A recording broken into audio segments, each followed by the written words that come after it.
Alors, frères et sœurs, on va lire, si vous le permettez bien, dans l'évangile de Jean, l'évangile de Jean. Nous avons 4 évangiles. Nous avons l'évangile de Matthieu, de Marc, de Luc, et là nous avons l'évangile de Jean, au chapitre 2 et le verset 1er. Chapitre 2 et verset 1er, voici ce qui est écrit. 3 jours après, il y eut des noces à Cana, en Galilée. Il y a eu des noces. Il y a des gens qui disent, vous savez, aux noces, au mariage, il ne faut pas y aller. Ouais, si au mariage, il ne faut pas y aller, Jésus a été. 3 jours après, il y a eu des noces à Cana, en Galilée. La mère de Jésus était là. Et Jésus fut aussi invité. Il n'a pas refusé. Hein. On l'invite, il y va. Les gens te disent, ah, attention. Non. On t'invite à une invitation, mais tu vas. Hein, Jésus, il était simple, il n'était pas compliqué. Nous, les hommes, nous sommes compliqués. Et lui, il est tellement simple. Jésus fut aussi invité aux noces avec ses disciples. Le vin ayant manqué, la mère de Jésus, qui était là aussi, la mère de Jésus lui dit, ils n'ont plus de vin. Jésus lui répondit, c'était le langage de l'époque, il n'était pas mal poli, hein, mais c'était le langage de l'époque. Femme, qu'y a-t-il entre toi et moi? Mon heure n'est pas encore venue. Sa mère dit au serviteur, faites ce qu'il vous dira. Elle a la foi, Marie. Hein? Elle a la foi. Parce que Jésus va dire, femme, qu'est-ce qu'il y a entre toi et moi? Mon heure n'est pas encore venue. Mais Marie, elle a la foi. Elle est écrite dans la parole de Dieu. Or, sans la foi, il est impossible de lui être agréable. Celui qui doute, qui ne s'imagine pas de recevoir quelque chose. En doutant, ne vous imaginez pas de recevoir quelque chose. Ce qu'un homme a semé, mais il le récoltera. C'est-à-dire, si tu sèmes du doute, ben tu récolteras du doute. Mais si tu sèmes la foi, la confiance dans le Seigneur, Khala est inspiré de chanter « J'ai la victoire, j'ai la victoire ». Je ne veux pas chanter, j'ai la défaite, j'ai la défaite. Je veux chanter, j'ai la foi. Je demande à Dieu et je m'attends de recevoir de Dieu. Alors j'ai la foi. Alors Marie, Jésus va lui refuser et Marie va dire, faites ce... Sa mère dit au serviteur, faites ce qu'il vous dira. Il y avait là 6 vases de pierre destinés aux purifications des Juifs, et contenant chacun 2 ou 3 mesures. Jésus, qui avait refusé. Mais on dirait que même si Jésus, je sais pas, c'est pas le moment, c'est pas le temps, mais à cause de ta foi, il va agir. Amen. Ta foi est importante pour Dieu. Dieu ne veut pas que tu doutes. Dieu ne veut pas que tu aies crainte. Dieu ne veut pas que tu aies peur. Et que tu aies confiance. Tu aies confiance. Comme je disais hier à l'étude biblique, je veux recevoir de Dieu, mais je demande à Dieu. Ce n'est pas automatique de recevoir de Dieu. Et pour recevoir de Dieu, il faut demander à Dieu. Et Marie est allée premièrement vers Jésus, et ensuite a dit aux disciples, faites ce qu'il vous dira. Mais premièrement, elle a été vers Jésus. Et ce qu'il nous faut à chacun de nous, et moi le premier, c'est d'aller vers Jésus. De demander à Jésus pour ce qui va pas dans ma vie, ce que j'ai envie de recevoir. Je ne vais même pas vers le serviteur de Dieu, mais je vais vers Dieu, vers Jésus. Et je lui demande. Et Marie, premièrement, lui a demandé, et ensuite a dit aux disciples, faites ce qu'il vous dira. Alors Jésus, d'une certaine façon, il a fait ce que Marie lui demande. Demandez, vous recevrez. Je veux demander au Seigneur pour recevoir du Seigneur. Je veux demander. Celui qui ne reçoit pas, c'est parce qu'il ne demande pas. Nous sommes appelés à demander. Pourquoi nous avons des réunions de prière? Mais pour demander. Ne croyez pas qu'on a des réunions de prière pour se faire voir. J'ai prié 1 heure, j'ai prié une demi-heure, j'ai prié. Ce n'est pas notre but. Notre but, c'est de demander pour pouvoir recevoir. Et Marie, quand elle est allée vers Jésus, lui a demandé pour recevoir. Parce que certainement, elle connaissait les gens de ce mariage. Elle les connaissait. Comment savoir que le vin manquait? C'est qu'elle devait connaître les gens de ce mariage. Et surtout à l'époque, dans les villages, dans les petites villes, vous savez, la langue de bouche à oreille, ça allait très vite. Et c'était peut-être la risée pour les responsables de ce mariage. Le vin manque, on va se moquer d'eux, ils n'ont pas trop d'argent, on va les critiquer, on va les juger, on va les calomnier. Mais Marie sait, elle sait, que l'homme qui est là-bas, qui s'appelle Jésus, c'est le Fils de Dieu. Et le Fils de Dieu a tout pouvoir sur la terre et dans le ciel. Il a tout pouvoir de changer n'importe quelle situation. Il a le pouvoir de le faire. Il faut tout simplement s'adresser à lui. Et Marie s'adresse à lui. Alors Jésus-Christ répond. Jésus leur dit aux disciples, remplissez d'eau ces vases. Et alors, ils les remplirent jusqu'au bord. Puis maintenant, leur dit-il, apportez à l'ordonnateur du repas. Et ils l'apportèrent. Je m'arrêterai là encore, merci. Les disciples sont courageux. Moi, je le crois, c'est ma pensée. Vous êtes libre de la refuser ou de l'accepter, c'est ma pensée. Moi, je crois que les disciples étaient à côté de Jésus quand Marie est venue voir Jésus. Et je le crois de tout mon cœur que les disciples ont entendu Marie dire à Jésus, ils n'ont plus de vin. Ils l'ont entendu.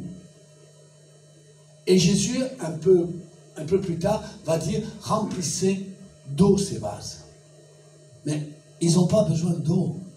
Les gens du mariage, ils n'ont pas besoin d'eau. Ils ont besoin de vin.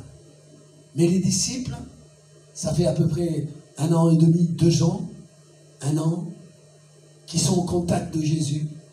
Ils reconnaissent en lui qu'il est le Fils de Dieu. Je vous le promets. Il a tout pouvoir pour exaucer une prière. Il a tout pouvoir pour changer, bouleverser, transformer une vie, ta vie, ma vie. De l'angoisse, de la déprime, de la peur, de l'infirmité, de la maladie, du mal-être. Il a le pouvoir de la changer. Alors les disciples sont courageux. Ils remplissent ces vases d'eau et jusqu'au bord, dit Jésus. Remplissez-les jusqu'au bord. Ils les remplissent et maintenant il leur dit, apportez-le à l'ordonnateur du repas. Attends. La foi fait déplacer des montagnes, des problèmes et des difficultés. Quelle est ta montagne de problèmes? Quelle est ta difficulté que Jésus-Christ ne puisse pas la déplacer? Ta montagne. C'est peut-être pas ma montagne, mais ta montagne. Ta montagne qui a besoin d'être déplacée. Pas dans le mauvais sens, mais dans le bon sens. Amen. Ta montagne. Il va dire dans la parole de Dieu, Jésus, je vous donne ma paix. Mais non comme le monde la donne. Le monde la donne différemment. Le monde donne une paix éphémère.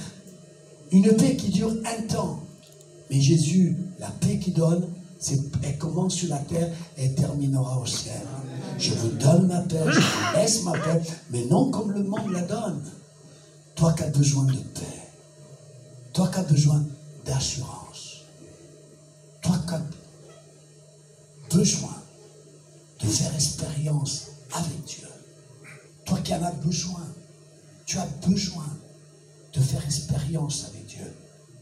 Tu te dis en toi-même, je veux savoir. Les autres m'ont parlé de Jésus. Le pasteur que je connais, c'est mon cousin, c'est mon copain, c'est mon voisin. Il m'a parlé de Jésus. C'est bien, je respecte cet homme. Mais je ne veux pas vivre avec son expérience. J'ai envie de faire mon expérience. Que Dieu existe et que Dieu est vivant et que Dieu m'aime. Alors, les disciples ont été courageux. Et je veux dire là, toi qui es là, Dieu demande des hommes courageux. Courageux dans le Seigneur. Courageux dans le Seigneur. Ça fait tellement d'années que je sers le Seigneur. J'ai eu des hauts, j'ai eu des bas. Et j'ai été courageux pour persévérer à marcher dans les voies de Dieu. Dieu veut des hommes et des femmes courageux, courageuses. À la première tentation, la première épreuve, ça y est, c'est terminé. Non, on n'est pas appelé à arrêter, mais on est appelé à avancer dans le Seigneur. Et ils vont en direction de responsable du repas, et on continue. Quand l'ordonnateur du repas eut goûté l'eau changée en vin, ne sachant d'où venait ce vin, tandis que les serviteurs qui avaient puisé l'eau le savaient bien, il appela l'époux. Et c'est de l'époux qui s'appelle Jésus-Christ que nous avons besoin. Aujourd'hui, plus que jamais, je sais ce que je veux dire. Aujourd'hui, plus que jamais, on n'a pas besoin de peur. Vous savez, quelqu'un qui s'approche de Dieu avec la peur, ça ne deviendra jamais un bon chrétien. Je ne m'approche pas du Seigneur avec la peur, mais avec la foi. La peur ne glorifie pas le Seigneur. Il y a des tremblements de terre, il y a des pestes, il y a des famines, il y a des signes qui sont en train de se passer, il y a des guerres. Pendant tout le temps, il y a eu des guerres. Mais aujourd'hui, les guerres, les tremblements de terre, les phénomènes, les famines, ce sont des signes que le Seigneur est à la porte, que le Seigneur revient. Et le Seigneur veut être quelqu'un qui veut te dire, je t'aime. Je t'aime et je veux te bénir. Laisse-moi changer ta vie. Laisse-moi la changer. De l'angoisse, enlever l'angoisse, enlever la drogue, enlever l'alcool, enlever le mauvais caractère, les mauvaises pensées. Vous savez, je connais des gens, j'ai pas mal prié pour des gens qui me disaient, Laurent, prie pour moi. Je dis, pourquoi? Ils disaient, j'arrive pas à dormir la nuit. Il y a des gens qui n'arrivent pas à dormir la nuit. Ah, ils n'arrivent pas. C'est pas qu'on veut les juger, on veut parler mal d'eux. Oh non, loin de là, n'est pas notre pensée de parler mal de ces gens. Et même, je ne vous dirai pas qui c'est. Il y a des gens qui n'arrivent pas à dormir la nuit. Et vous savez, et vous le savez, que la nuit est longue quand on ne dort pas. On a besoin de se reposer. On a besoin. Les frères et sœurs, ces gens m'ont demandé la prière, m'ont demandé de prier pour eux. Et chaque soir, quand ils se couchaient, ils avaient peur de se coucher. Parce qu'ils savaient qu'ils allaient passer une nuit horrible. Parce que le sommeil ne venait pas. Et ils ont demandé à Jésus de changer cela. Change. Il y en a aussi, je vais venir, il y en a aussi qui sont mal dans leur peau. Ils s'angoissent, ils se dépriment. Mais de suite, pour rien du tout. Et ils m'ont demandé aussi, Laurent, prie. Il y a des gens qui ont dormi parfaitement quand ils ont demandé à Jésus qu'ils interviennent dans leur sommeil. Et ils ont été bénis. Il y a des gens qui étaient mal dans leur peau, qui n'arrivent pas à être heureux, à vivre normalement. Et quand on a prié Jésus pour eux, tout cela a changé. Amen, amen, amen. Et Dieu a envie, il a envie, le Seigneur. Parce que cette parole n'est pas pour les murs. Cette parole n'est pas pour les gens qui ne sont pas venus ce soir. Cette parole est pour toi, qui est venu ce soir. Et que Jésus-Christ te dit, tu as besoin que je change ta vie. Maintenant, changer dans le mauvais sens. Vous savez, être chrétien, enfant de Dieu, ce n'est pas quelque chose de moins, mais c'est quelque chose de plus. Avoir le Seigneur dans son cœur, avoir le Seigneur dans sa vie, mais c'est un plus.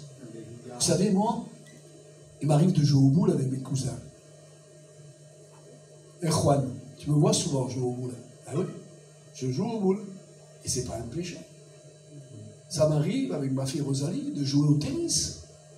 Ça m'arrive de partir en vacances. Avec mon ami Michel, ça nous arrive de marcher. On est parti l'autre jour faire une randonnée. On s'est mis à marcher. Je ne vois pas le péché dans ces choses que j'ai dit. Un péché, c'est quelque chose qu'on ferait du mal à l'autre. Quand je joue au boule, je fais du mal à personne. Quand je joue au tennis, à part que je lui jette une balle de tennis dans les yeux, je fais mal à personne. Quand j'ai fait la randonnée avec notre ami Michel, on a fait du mal à personne. On s'est mangé, à la fin de parcours, il m'a proposé une orange. On s'est mangé une orange. Mais dans quel contexte, hein, un endroit formidable, merveilleux. Alors le Seigneur ne veut pas quelque chose de mauvais pour toi. Dieu veut quelque chose de bon pour toi. Pour ton foyer, pour ta femme, pour tes enfants, pour ton avenir. Pour ton avenir. Le Seigneur veut bénir ton avenir. Mais Seigneur, arrête, laisse-toi bénir par le Seigneur. On dirait que quelqu'un lui tenait un verre d'eau. Je parlais de cette histoire. Un jour, il y a une femme qui est en train de se noyer. Elle est en train de se noyer. Et elle prie le Seigneur. Elle devait connaître le Seigneur. Elle prie le Seigneur. Elle est en train de se noyer. Elle prie le Seigneur.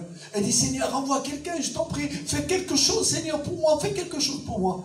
Quelques instants après, il y a des pompiers qui arrivent, qui la regardent. Disent, Madame, ça va? Oui, ça va. Mais elle voulait une intervention de Dieu. Elle reprit le Seigneur.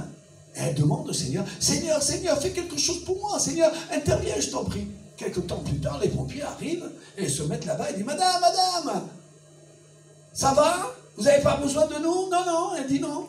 Moi, je m'attends au Seigneur. Hein? Elle se noie. Et elle arrive dans le ciel. Et elle dit au Seigneur, Seigneur, pourquoi tu n'as pas répondu à ma prière? Mais à 2 fois, je t'ai envoyé les pompiers. À 2 fois, je t'ai envoyé les pompiers pour te sauver. Seigneur, pourquoi tu bénis pas mon foyer? C'est pas que tu ne m'acceptes pas. Seigneur, pourquoi tu bénis pas ma vie? Pourquoi tu ne bénis pas ma vie? Mais parce que tu veux pas de moi. Laisse-moi changer ta vie. Laisse-moi bouleverser ta vie. Laisse-moi transformer ta vie. Et tu verras combien les jours qui vont être là. Vous savez, je disais l'autre jour, il y a un petit bébé qui nous est né dans l'année 2025. 2025, elle est toute jeune. Elle vient de commencer, c'est-à-dire janvier, février. Elle vient de commencer. Que ce soit une année pour toi, bénie. Qu'elle soit une année bénie. Mais qu'est-ce qui a changé? Non, rien n'a changé. J'ai simplement accepté Jésus, qui m'appelait, qui m'interpellait et qui me disait, viens, approche-toi de moi pour que je puisse m'approcher de toi. Que Dieu vous garde, que Dieu vous bénisse. Passez une bonne soirée dans le Seigneur. Amen.